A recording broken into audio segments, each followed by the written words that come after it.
Shalom. Okay. The next video concerning Gui, Jacob, a light to the Gentiles.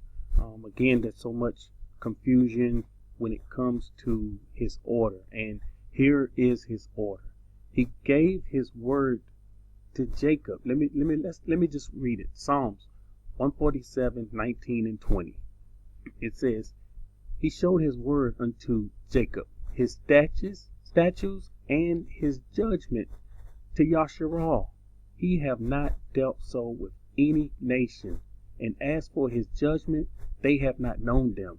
Okay, so he's revealed his word to Jacob, his statutes and his judgments to Yashar'al, and he have not dealt with any other nations. Now, why the nations do not know his judgment? Because they did not go through Jacob. The only way they're going to know his judgment is through Jacob. This is the order. This is how he set it up. No one set it up this way but him, and this is the deal. Okay, another thing, you must acknowledge who Jacob is. If they don't fit the curses of Deuteronomy 28, they must fit the curses of Deuteronomy 28.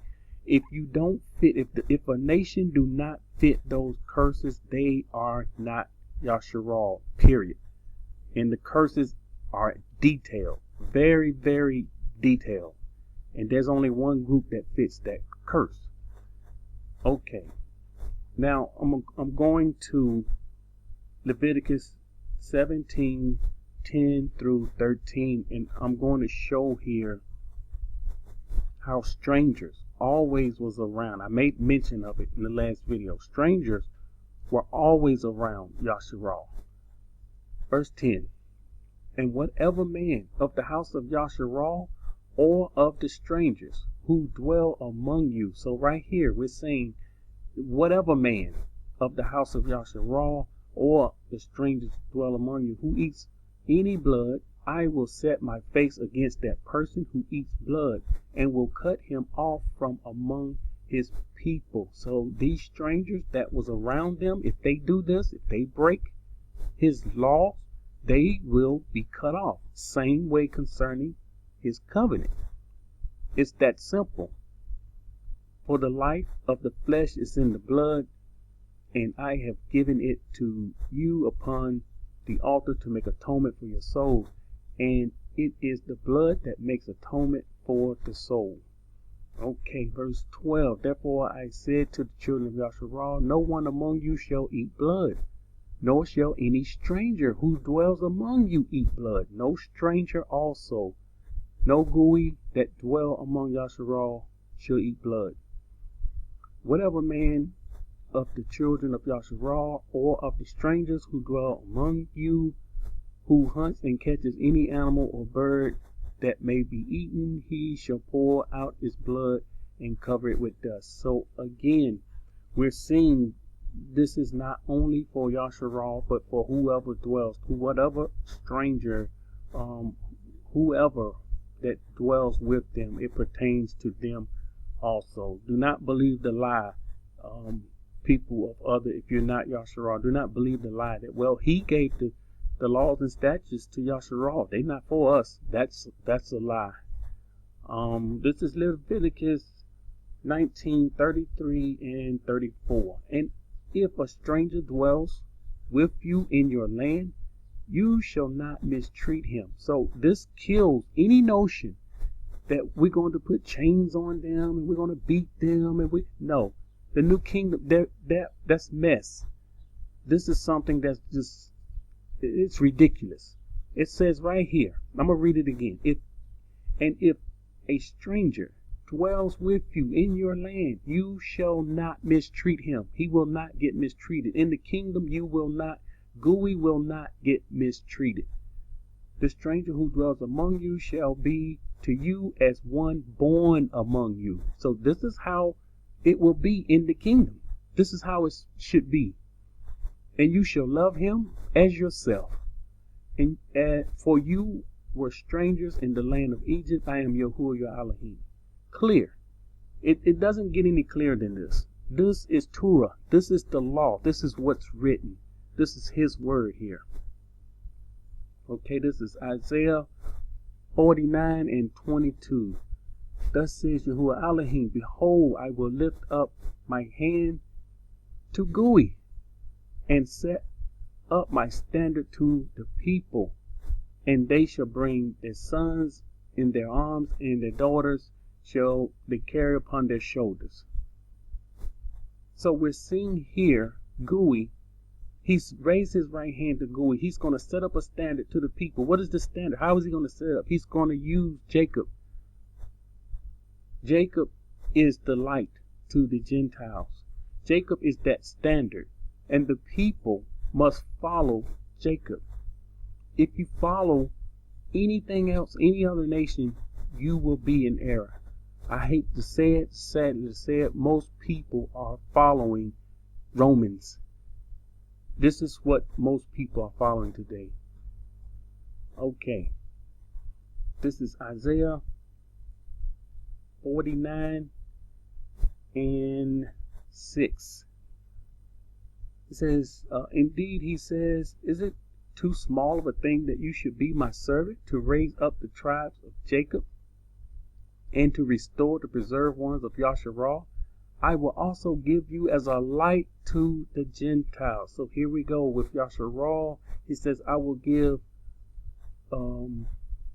you as a light to the Gentiles, that you should be my salvation to the ends of the earth. So it's clear who is the light of the Gentiles.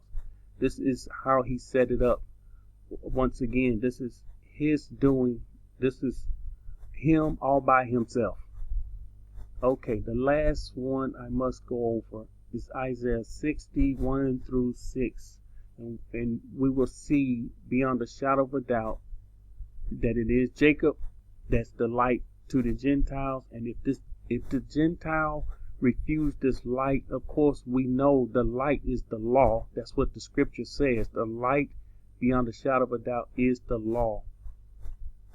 Okay, verse 1, arise, shine, for your light has come, and the splendor of Yahuwah has risen upon you. For behold, darkness shall cover the earth. This is what we're seeing today. You don't have to have eyes to see to notice that the world we live in today is very dark. It's very gloomy. It's awful. It's wicked.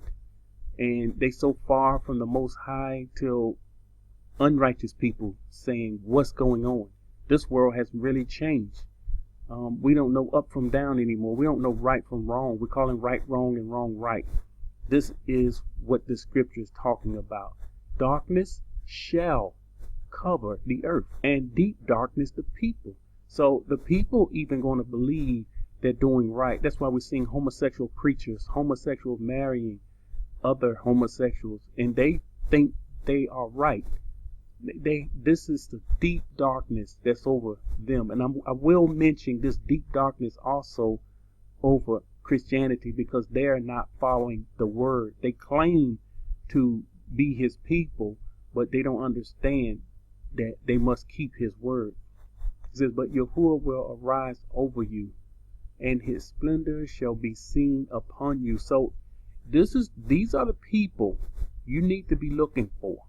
Righteousness will come out of their mouth. What's in you will come out. And if you don't see or hear righteousness, then you are blind. You can't see it, and you thinking, if you're so surrounded with this darkness, that this darkness have overcome you, you can't tell right from wrong, then you are in trouble. Verse 3, the Gentiles shall come to your light. So we sing right here, Gui shall come to your light, and the kings to the brightness of your rising. Verse 4, lift up your eyes all around and see, they gather together. They come to you. Who is this that's gathered together here? Who is this that's coming to you? These are the Gui nations. These are the other Gentile Gui nations. Your sons shall come from afar, your daughters shall be nursed at your side. Then you shall see and become radiant, and your heart shall swell with happiness, because the abundance of the sea shall be turned to you. The wealth of the Gentiles shall come to you. The multitude of camels shall cover your land. So here we go. It's letting us know a multitude of camels. It's promised that we will have livestock. This is one of the promises. And he's saying here, multitude of camels shall cover your land. The dromedaries of Midian, and we're getting a hint here. We know Midian is in Saudi Arabia. So these are young camels of Midian and Ephah. All those of Sheba shall come, and they shall bring gold and incense, and they shall proclaim the Yada of Yahuwah. So again, we see this is Jacob, the light to the Gentiles, and the Gentiles will follow Jacob. The Gentiles will understand what's going on through Jacob. Everybody else going to be going in another direction. This deep darkness will cover them, will overtake them, and they just will be part of the crowd that will be gathered and burned with fire. This is just a fact. The remnant is few. It's many. That's the road to destruction is broad, but the road to righteousness is few, and it's not many that's going to find it. It's very, very few that's going to find it. Many want it, but they don't want to do what it takes to find it. So there you have it. Jacob, a light to Gui. There you have it. I am not a racist. I am not a racist. I believe that in the kingdom there will be many other nations, and again, they will not be mistreated. This is wicked teaching. And I understand people have been put in place to put people like me and other people like me that's bringing the truth out, that's looking for righteousness and speaking against wickedness. They put us all together with other groups, and you cannot do that. I mean, you can do it, but it's in his eyes. He knows who's who, and those wicked people. Why even carry the Bible? Why even quote scriptures? Why even try to show people the way? And it's to throw people off. So many people are caught up with the wrong mentality. They caught up doing the wrong things, and they find themselves outside of his will. And this is the thing. Many want to be inside of his will, but they're not doing what he say to do. And the majority of people I see is just tossed to and from with every winds of doctrine, and they can't see their way out. They just can't see their way out. They can't see they're being deceived. They think they can see. They believe, and they can see to a certain degree, but they can't see the deception that's still holding them back. And this is what I see. I see it, and it's sad. It's very sad. Many people would like to really keep his word, walk in righteousness, but because of deception, it keeps them from doing it. And they think they're doing what's written, what they're supposed to do, but in actuality, they will find themselves outside of his will. That's the reason. That's one of the reasons why some, it mentions in Revelation, the woman flew into the wilderness and to a place prepared for her. And I went through those scriptures. Many people don't like to touch that scripture. And then it says, and he went back to make war with the rest of them that keep the commandments. So there's a commandment that they didn't keep, the coming out of her part. And this is why he will go back and make war with them. And this war will be, Daniel says he wore out the saints. The saints will be wore out. So in order to be caught outside of his borders, you have to prepare for what's coming. Okay, this is the message. Jacob, a light to the Gentiles. This is what I believe. And again, I am not a racist. Shalom.